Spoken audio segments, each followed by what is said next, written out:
मैं doctor Deepak Singh allied science specialist medico science centre से। आज हम सर्जरी का एक पार्ट ऑप्थेल्मोलॉजी जिसको हम डील कर रहे हैं। ऑप्थेल्मोलॉजी में हम लोग अभी जो डील करेंगे ये सिर्फ कुछ कॉमनेस्ट आई के डिजीज के बारे में डील कर रहे हैं। इसके बाद हम लोग वन बाय वन करके हम लोग हर डिजीज के बारे में लोग स्टडी करेंगे। तो अभी हम लोग सिर्फ इंट्रोडक्शन पार्ट हम लोग देख रहे हैं डिजीज के बारे में। जैसे सबसे पहली बात है कि ऑप्थेल्मोलॉजी किसको बोलते हैं? आई के स्टडी करने को बोलते हैं। उसमें हम लोग नॉर्मल भी स्टडी करते हैं और अबनॉर्मल भी स्टडी करते हैं। तो सबसे पहले हम लोग देखते हैं कि जो आई का स्ट्रक्चर के बारे में समझ में आ गया होगा। पिछले वीडियो पढ़ाए थे इसमें, जैसे कि आई 3 लेयर से बना होता है। आउटर मोस्ट लेयर जिसको हम लोग बोलते हैं स्क्लेरा कहते हैं।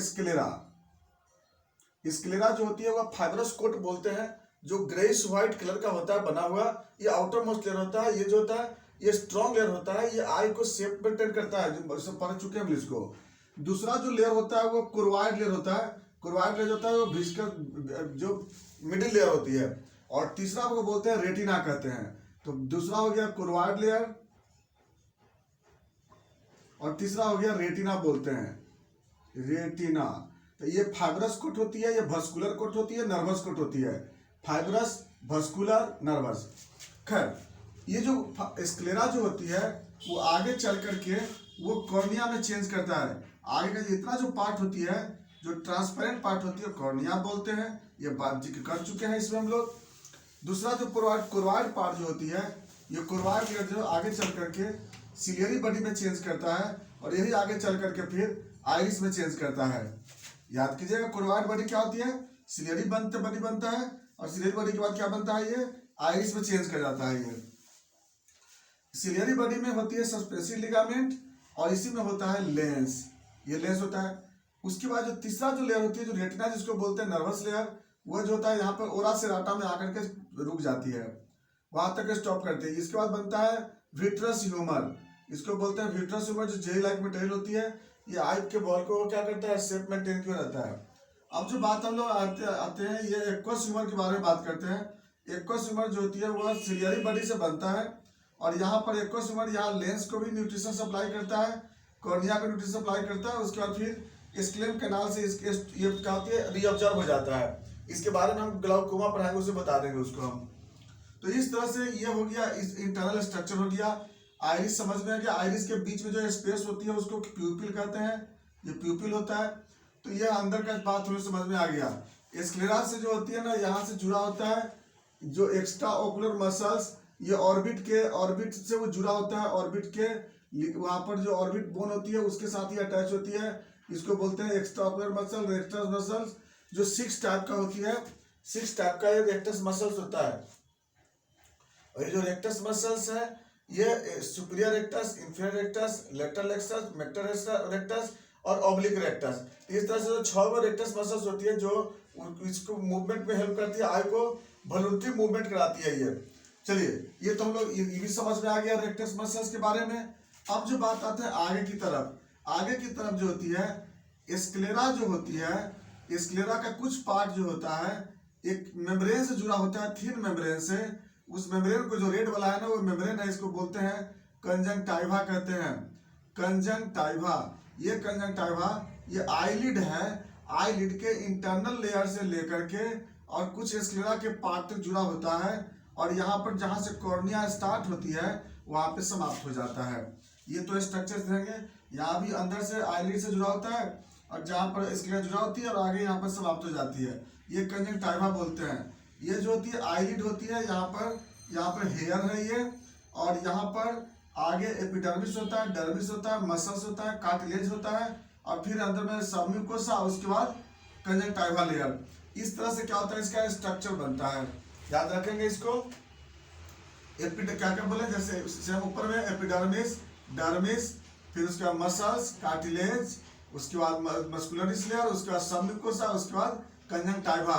ऊपर वाले कंजंक्टिवा को बोलते हैं बल्बर कंजंक्टिवा और नीचे वाले को बोलते हैं पाल्पेब्रल कंजंक्टिवा। तो बल्बर कंजंक्टिवा जो होती है वहां पर लोग यूज करते हैं जब लोग क्लिनिकल केस में जॉन्डिस देखने के लिए, और जो पाल्पेब्रल कंजंक्टिवा जो लोअर पार्ट होती है वहां पर हम लोग एनीमिया देखने के लिए यूज किया जाता है। खैर, ये तो बात होगी पूरा स्ट्रक्चर के बारे में। लाइट जो होती है यहाँ से होते हुए कॉर्निया होते हुए पीपल होते हुए लेंस पे जाता है, लेंस के बाद ये वाइट्रस ह्यूमर होते हुए रेटिना पे जाता है, रेटिना पे वह इमेज जो होती है वह उल्टा बनता है, उसके बाद यह जो होती है फिर ऑप्टिक ट्रैक नर्व जो होती है ये ऑप्टिक ट्रैक के द्वारा होते हुए और ब्रेन तक जाती है, जहाँ पर इस लाइट के इमेज को उसको परसीव किया जाता है। यहाँ पर जो होती है रेटिना में 10 लेयर बना होता है, जिसमें पिगमेंटेड एपिथेलियम टिश्यू होती है जो वहाँ पर कोर्वाइड लेयर से अटैच रहता है। तो इस यहाँ पर दो तरह का पिगमेंटेड टिश्यू होती है, रॉड सेल, कॉन सेल। खैर ये सब स्ट्रक्चर के बारे में समझ में आ गया। अब हम लोग आते हैं डिजीज के बारे में। डिजीज के बारे में हम लोग सिर्फ अभी इंट्रोडक्शन पढ़ रहे हैं, 1 बाय 1 करके हम लोग डिजीज पढ़ते चले जाएंगे। सबसे पहले नंबर 1 डिजीज, यहाँ जो एक्स्ट्रा ऑक्यूलर मसल जो होती है इसका सबसे पहला डिजीज क्या होती है, उसको बोलते हैं स्ट्राबिस्मस या बोलते हैं स्क्वेंट आई। यहाँ जो होती है उसको बोलते हैं स्क्वेंट या इसको बोलते हैं स्ट्राबिस्मस। मतलब जो होती है आई का जो बॉल का जो स्ट्रक्चर होता है वो अबनॉर्मल हो जाती है। एक आई जो होता है वो इधर की तरफ हो जाती है, दूसरा इधर की तरफ हो जाती है, वह उसको हम लोग बोलते हैं स्क्वेंट आई। इसके पीछे जो मेन रीजन होती है वो मसल्स, स्केलेटल मसल्स का डिजॉर्डर है या फिर नर्व का डिजॉर्डर होता है। इसको भी हम लोग आगे देखेंगे, 1 बाय 1 करके देखते हैं। तो इसको बोलते हैं स्क्वेंट आई कहते हैं। तो स्क्वेंट आई मतलब कि मसल डिजॉर्डर हो गया। दूसरा हम लोग अब आईलिड की बात करते हैं। तो आईलिड में जो होती है, जो यहाँ पर जो इसको मसल्स को जो कंट्रोल करने वाला जो नर्व होता है वह कमजोर होने से या फिर वीकनेस होने से या पैरालाइज करने से यह क्या होती है, आईलिड ड्रूपिंग हो जाती है। तो ऊपर वाला क्या होता है, ऊपर में जब नीचे आ जाता है इसको ड्रूपिंग आईलिड बोलते हैं, ड्रूपिंग आईलिड। और नीचे वाला जब इधर की तरफ निकल जाता है तो उसको टोसिस बोलते हैं, टोसिस ऑफ आईलिड। तो ऊपर वाला आईलिड में होती है ड्रूपिंग आईलिड और नीचे वाला में होता है टोसिस आईलिड। तो ऊपर में आईलिड में भी अगर प्रॉब्लम होगी, अगर by the way muscular control नहीं हो पाएगी तो उसको बोलेंगे ड्रूपिंग ऑफ आईलिड, और नीचे वाला अगर बाय द वे तो उसको बोलेंगे टोसिस ऑफ आईलिड बोलते हैं। नेक्स्ट अगला डिजीज जो यहाँ पर अगर इन्फ्लामेशन हो जाती है उसको ब्लेफेराइटिस कहते हैं। तो डिजीज क्या हो जाएगी, ब्लेफेराइटिस। ब्लेफेराइटिस का मतलब हो गया ब्लेफेराइटिस। ब्लेफेराइटिस का मतलब होता है इन्फ्लामेशन इन आईलिड। तो यहाँ पर जो यहाँ पर डिजीज क्या मिलेगी हमको, इन्फ्लामेशन इन आईलिड, इसको क्या बोलेंगे हम लोग, ब्लेफेराइटिस कहते हैं। अगला डिजीज जो यहाँ पर हेयर के फॉल होने के कारण यहाँ पर पायोजेनिक इन्फेक्शन होती है, इसको हम लोग क्या बोलते हैं, स्टाई कहते हैं। अगेन रिपीट कर रहे हैं, हेयर के फॉलिकल के लॉस होने की वजह से जब पायोजेनिक इन्फेक्शन आईलिड में होती है इसको स्टाई बोलते हैं, STYE याद रखेंगे। तो यहाँ पर क्या हो गया, स्टाई हो जाती है। अगला डिजॉर्डर्स, जब यहाँ पर सिस्ट का फॉर्मेशन हो जाता है, इसमें जब इसमें सिस्ट का फॉर्मेशन हो जाता है तब इसको हम लोग कैलेजियन सिस्ट कहते हैं। याद रखेंगे, यहाँ पर आईलिड में, आईलिड के ग्लैंड में अगर सिस्ट का फॉर्मेशन होता है इसको हम लोग कैलेजियन बोलते हैं, कैलेजियन सिस्ट बोलते हैं, कैलेजियन बोलते हैं। अगला डिजीज कैलेजियन समझ में आ गया। नेक्स्ट जो होती है कंजंक्टाइवा में, कंजंक्टाइवा जो होती है ये मेम्ब्रेन होती है। अगर इस मेम्ब्रेन में अगर इन्फ्लामेशन हो जाता है तो इसको हम लोग बोलते हैं कंजंक्टिवाइटिस। तो इन्फ्लामेशन इन कंजंक्टाइवा नोन एज कंजंक्टिवाइटिस, इसको हम लोग पढ़ेंगे आगे विशेष में, कि जिसमें कि bacterial conjunctivitis, viral conjunctivitis, allergical conjunctivitis, chemical conjunctivitis, इस तरह से कंजंक्टिवा में इन्फ्लामेशन जनरली होता है। तो ये हो गया आपका क्या, कंजंक्टिवाइटिस। ऊपर नीचे दोनों हो सकता है इसमें इन्फ्लामेशन। नेक्स्ट आते हैं फिर कॉर्निया में। कॉर्निया में इन्फ्लामेशन नहीं होती है, कॉर्निया में सिर्फ अल्सर होती है। तो कॉर्निया में क्या होती है, कॉर्नियल अल्सर, यानी कि यहाँ पर कॉर्निया का जो टिश्यू होती है यहाँ पे लॉस कर जाता है या फिर डिसकंटिन्यूटी हो जाती है, इसको बोलते हैं हम लोग कॉर्नियल अल्सर बोलते हैं। कॉर्निया में इन्फ्लामेशन इसलिए नहीं होती है क्योंकि उसमें ब्लड सप्लाई नहीं होती है, क्योंकि जहाँ ब्लड सप्लाई नहीं होती है वहाँ पे इन्फ्लामेशन नहीं होती है। तो यहाँ पर जो डिजीज होगी उसको क्या बोलेंगे, कॉर्नियल अल्सर बोलते हैं। इसके बाद जब हम लोग और आगे चलते हैं तो स्क्लेरा में जब इन्फ्लामेशन होता है तो उसको हम लोग क्या बोलते हैं, स्क्लेराइटिस कहते हैं। स्क्लेराइटिस मतलब इन्फ्लामेशन इन स्क्लेरा। और अंदर चलते हैं हम, तो एक्वस ह्यूमर का अमाउंट जब बढ़ जाता है, यहाँ पर इसका प्रेशर जब बढ़ जाता है तो इस कंडीशन को हम लोग बोलते हैं ग्लाउकोमा कहते हैं। क्या बोलते हैं इसको, ग्लाउकोमा। मतलब इंट्राऑक्यूलर प्रेशर, जो नॉर्मल प्रेशर जो होती है 16 प्लस माइनस 5 होती है mmHg। अगर इसका प्रेशर अगर इससे बढ़ जाता है तो उस कंडीशन को हम लोग बोलते हैं ग्लाउकोमा कहते हैं। यानी कि 21 mm से प्रेशर से जब ज्यादा बढ़ जाता है इसका प्रेशर तो उसको ग्लूकोमा कहते हैं, क्योंकि या तो एक्वस ह्यूमर का रीअब्जॉर्प्शन नहीं होता है या एक्वस ह्यूमर का फिल्ट्रेशन ज्यादा होती है। तो एक्वस ह्यूमर का फिल्ट्रेशन ज्यादा होना या फिर रीअब्जॉर्प्शन का डिक्रीज हो जाना, ये दो कंडीशन की वजह से यहाँ पर क्या होती है, यहाँ पर फ्लूइड का अमाउंट बढ़ता है, उसकी वजह से इंट्राओकुलर प्रेशर बढ़ता है और उसकी वजह से इन्फ्लामेशन होती है। इसको हम लोग ग्लाउकोमा कहते हैं, जिसमें एक्वस ह्यूमर का अमाउंट बढ़ जाता है। अगला डिजीज, यहाँ पर जो आइरिस होती है वो आइरिस में भी इन्फ्लामेशन हो जाती है, जिसको हम लोग आइराइटिस बोलते हैं या यूवीआइटिस कहते हैं। यूवीआइटिस या आइराइटिस है ना, यूवीआइटिस या आइराइटिस, उसको हम लोग बोलते हैं आइराइटिस। आइरिस में इन्फ्लामेशन हो जाती है, इसके पीछे जो रीजन होती है वो इंजुरी होता है अधिकांशतः। नेक्स्ट जो होती है सिलियरी बॉडी में इन्फ्लामेशन होती है, ये भी यूवीआइटिस कहते हैं। तो यूवीआइटिस का मतलब होता है सिलियरी बॉडी और आइरिस में इन्फ्लामेशन होता है, तो उसको हम लोग यूवीआइटिस कहते हैं। यूवियल ट्रैक्ट, यूवियल ट्रैक्ट से आया यूवीआइटिस, यूआईटीआईएस। तो यूवीआइटिस जो होती है वह सिलियरी बॉडी और इसमें इन्फ्लामेशन को बोलते हैं। तो इन्फ्लामेशन जो होती है वह जनरली इंजुरी से होने की चांसेस होती है। नेक्स्ट जो होती है लेंस में, लेंस जो होती है ये नॉर्मल में, यहाँ पर जो डिजीज होती है उसको कैटरेक्ट बोलते हैं। कैटरेक्ट या फिर रिट्रैक्शन भी होती है, लेंस में रिट्रैक्शन भी हो जाती है, डिस्प्लेसमेंट भी होती है और कैटरेक्ट भी होता है। लेकिन लेंस का डिस्प्लेसमेंट और रिट्रैक्शन बहुत रेयर होती है, ज्यादा इसमें क्या होती है, कैटरेक्ट होती है, जिसको क्या बोलते हैं लोग, मोतियाबिंद कहते हैं।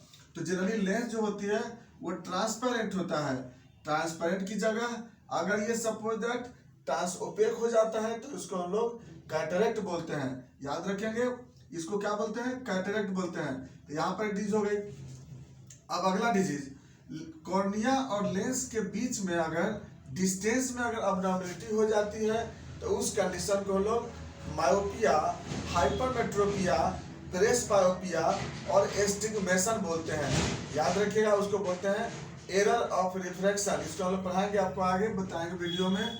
तो इसमें क्या होती है कि जब भी इसमें अगर अबनॉर्मलिटी हो जाती है इसके डिस्टेंस में, लेंस अगर पतला हो गया तो उस कंडीशन में, या फिर डिस्टेंस अबनॉर्मलिटी होती है तो उसको हम लोग एरर ऑफ रिफ्रैक्शन बोलते हैं। मायोपिया, हाइपरमेट्रोपिया, ये प्रेसबायोपिया और एस्टिग्मेशन, इसको आगे चलेंगे हम लोग। अब जो बात आते हैं हम लोग वाइटस ट्यूमर के बारे में, ये जो होती है वह सॉल्व बन जाता है, जेल से सॉल्व बन जाता है, इसको बोलते हैं विट्रस सोलिफिकेशन डिजीज। इसमें क्या होता है, आई बल्ब इसमें क्या होता है, छोटा हो जाता है। नेक्स्ट जो डिजीज आती है रेटिना पे। रेटिना पे क्या होता है कि यहाँ पे रेटिना में, रेटिना जो होती है वो ड्राई हो जाती है, जिसको बोलते हैं ऑप्टिक ड्राइनेस या फिर ऑप्टिक एट्रोफी भी बोलते हैं। एक डिजीज यहाँ पे होती है। दूसरा डिजीज जो होती है कि रेटिना में क्या होती है यहाँ पर कि डिजनरेशन होना स्टार्ट हो जाती है। तो जब डिजनरेशन होने लगता है तो इस कंडीशन को बोलते हैं रेटिनाइटिस पिगमेंटोसा बोलते हैं। डिजनरेशन होने जब लगता है रेटिना जब डिजनरेट होने लगता है तो उसको बोलते हैं रेटिनाइटिस पिगमेंटोसा, रेटिनाइटिस पिगमेंटोसा बोलते हैं। इसके बाद अगला जो डिजीज होती है कि रेटिना जो होती है कुरोइड लेयर से सेपरेट होने लगती है, उसको बोलते हैं जो रेटिना जो वहां से डिटैचमेंट बोलते हैं, डिटैचमेंट ऑफ रेटिना। तो डिटैच रेटिना बोलते हैं, यानी कुरोइड लेयर से रेटिना क्या होती है वहां से रिमूव हटने लगती है, तो वह बोलते हैं डिटैचमेंट ऑफ रेटिना। और ये कब होती है, जनरली अधिकांशतः डायबिटीज मेलाइटिस वाला के केस में ये ज्यादा मिलती है ऐसे। तो इस तरह से, या फिर अगर इन्फ्लामेशन हो जाती है तो इसको बोलते हैं रेटिनाइटिस। तो यहाँ से लेकर के और आई में हम लोग देख लिए कि लगभग जो कॉमनेस्ट डिजीज हम लोग देख लिए वह मसल्स से, जैसे स्क्वेट देख लिए, ड्रोपिंग देख लिए, टोसिस देख लिए, stye, chalazion, blepharitis, conjunctivitis, corneal ulcer, glaucoma, uveitis, iritis, cataract and उसके बाद रेटिनाइटिस पिगमेंटोसा, ऑप्टिक ड्राइनेस, ये सारे डिजीज इसमें जो होती है वो डेवलप होती है। ये सब कॉमनेस्ट डिजीज है जिसके बारे में अभी आपको इंट्रोडक्शन बताया आपको हम लोग। अब इसके बारे में लोग 1 by 1 करके हम लोग नेक्स्ट वीडियो में लोग चलेंगे, उसके मतलब डिटेल हम लोग देखते हैं। थैंक्स।